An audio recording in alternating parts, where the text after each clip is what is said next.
นุบัณฑิตมันเนี่ยคล้ายจีจนชาวบ้านตามออนไลน์ในปีนี้ตระบานใจกรอมเสือซัวในสลาลำโพงที่ติพปิงสำหรับเจงเดกาคมคลุนดะปูตนิเกียบันดาสันหายตามด้านปอร์มีลำอัดจะเบิกชมบาชัยนิดในอังกฤษซาปอร์มีนการพูดเฉลี่ยโดยต่อตื่นชุบบารมเลี้ยหายสารเทกีมีโซดาฟูดในไอกเตยเรื่องสำอางมีโรคในสารเทกีมีปีมันไล่พลายเชอสมรรถเพียบเรื่องสะอาดการสับปะรดเพื่อรอยประดับตุ่มนกจัดปลัดล่างดาวดอกไอเตยกีมีจำนายหามาปีปัตเตบารังนกจาวไวเตียดมือประอับปีเมืองเรียปราบามิคายสกับเพียบละอเป็นมือกรุษาโลกจมสังวาใจกรอมเสือซัวในสลาลำโพงที่ติพปิงกาปิดไงที่มาภัยปรำปีคายมีนาบานเจงเดกาบังกอบคมคลุนจนซองไซมันเนี่ยชมัวกำรัฐาหายเบิดเพชรปรอายุ37 ปีชนำมกระบออาชีพกอลุจูบกำรับวาปทออนุบัณฑิตได้ตระบานขวัดคลุนในไงที่มาภัยใบคายมีนาชนำปีป้อมาภัยปรำจนนี่ตระดะอัสทัดกรามกาปีนัดปีบัดชอเบาประพฤติในจำนวนริติปงปิงกาปิดไงที่มาภัยบุญคายมกราชนำปีป้อมาภัยปรำตามปัญญามิตราใบรอย70 ปีนังมิตราใบรอย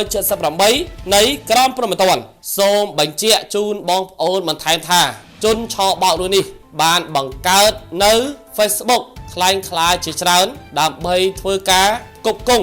សាច់តាមហាងប៉ុន្តែនៅពេលអតិថិជនបានផ្ញើលុយកក់ឲ្យហើយជន់ឆោបោកនេះមិនបានផ្ញើទំនិញឲ្យអតិថិជនទេហើយបានផ្ដាច់ការទំនាក់ទំនងទាំងអស់ជាមួយអតិថិជនទៀតផងជន់ឆោបោកនេះបានប្រព្រឹត្តបទល្មើសទៅលើជនរងគ្រោះជាច្រើនអ្នកដែលត្រូវបានសមត្ថកិច្ចចាប់ខ្លួនហើយនៅពេលនេះត្រូវបានតុលាការសម្រេចឃុំខ្លួនដាក់ពន្ធនាគារហើយពាក់ព័ន្ធទៅនឹងបទល្មើសឆោបោកតើអ្វីទៅជាបទល្មើសឆោបោកហើយបទល្មើសឆោបោកត្រូវផ្ដន់ទោសដាក់ពន្ធនាគាររយៈពេលប្រមាណឆ្នាំយោងតាមមាត្រា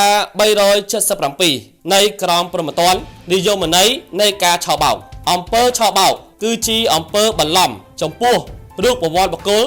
ឬនីតិបុគ្គលណាមួយដោយប្រើឈ្មោះក្លែងដោយអះអាងទៅលើឋានៈក្លែងដោយរំលោភលើឋានៈពិតប្រាកដឬដោយប្រើឧបាយកលទុច្ចរិតហើយដូច្នេះបានទទួលពីបុគ្គលនេះដែលនាំឲ្យខូចប្រយោជន៍របស់បុគ្គលនេះឬរបស់តតិជននៅ 1. ការប្រគល់មូលនិធិតម្លៃឬទ្រព្យសម្បត្តិអ្វីមួយ 2. ការគ្រប់គ្រងសេវា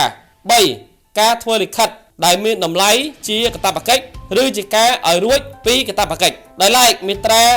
378ទោសដែលត្រូវអនុវត្តអំពើឆបោកត្រូវផ្ដន្ទាទោសដាក់ពន្ធនាគារពី6 ខែទៅ3 ឆ្នាំនិងពិន័យជាប្រាក់ពី1 លានរៀលទៅ6 លានរៀលការអនុវត្តច្បាប់ទៅលើជនឆបោកតាមអនឡាញនេះផ្ដាំផ្ញើទៅដល់ជនឆបោកដទៃទៀតដែលបាននឹងកំពុងតែរកស៊ីបោកប្រាស់បងប្អូនប្រជាពលរដ្ឋតាមអនឡាញជាពិសេសបានទទួលលុយពីអតិថិជនហើយបានប្រឡុកការតំណែងតំណងក្នុងចេតនាឆបោកនិងមិនអាចរួចផុតពីសំណាញ់ច្បាប់បាននោះទេ